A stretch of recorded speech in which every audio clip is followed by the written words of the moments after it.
Along the Hamakua coast of the Big Island is the town of Honokaa, population about 3,000. Between the years 1873 to 1994, this was a sugar boom town. The plantations were the lifeblood for those who lived here.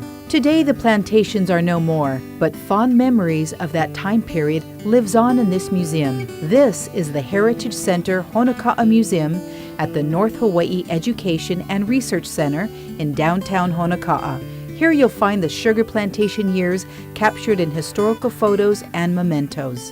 The people of Honokaa very much wanted some sort of a heritage center, a museum, to be able to talk about their heritage and about the plantation days. Preserve what could be preserved of the old lifestyle and celebrate it.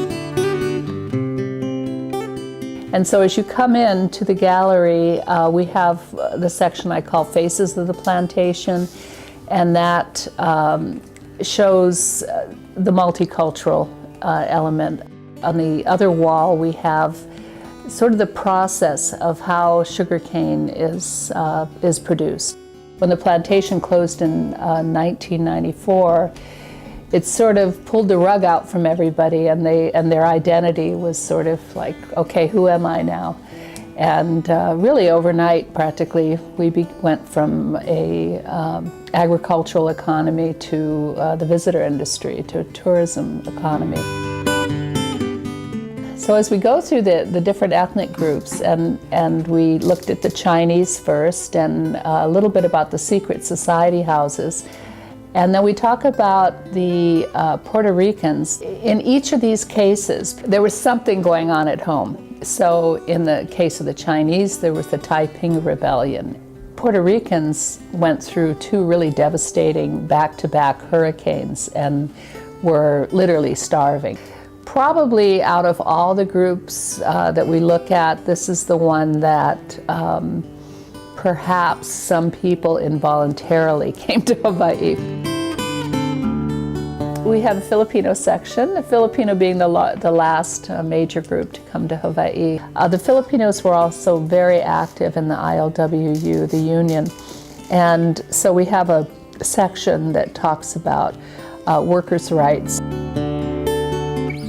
With certain ethnic groups, there was a sort of encouragement by the plantation for them to practice their religion, and one of them was the Japanese. They actually felt it was a religion that really would benefit the people. In the Japanese section, we have a little bit of Shinto, Jodo, the Hongwanji, different elements of Buddhism. In Japan, you generally are just one sect. But in Hawaii, it seems like, you might have all of these different types of shrines in your house simultaneously, which is really unusual. This town tended to be heavily Portuguese. We focused a little bit on the forno, the Portuguese oven. And then we have a little section on the Holy Ghost Festa, or Holy Ghost Feast, which is still a very big event here in Honokaa. Also, just little bits of memorabilia of, again, like the rooster. Why oftentimes when you go into a Portuguese house, you will see a rooster, and it really stands for sort of integrity. The Heritage Center preserves and celebrates the unique status of Honokaa as an intact historic plantation town. Through oral histories, family objects, and photographs, the Heritage Center brings a sense of identity, pride, and empowerment to a worthy community.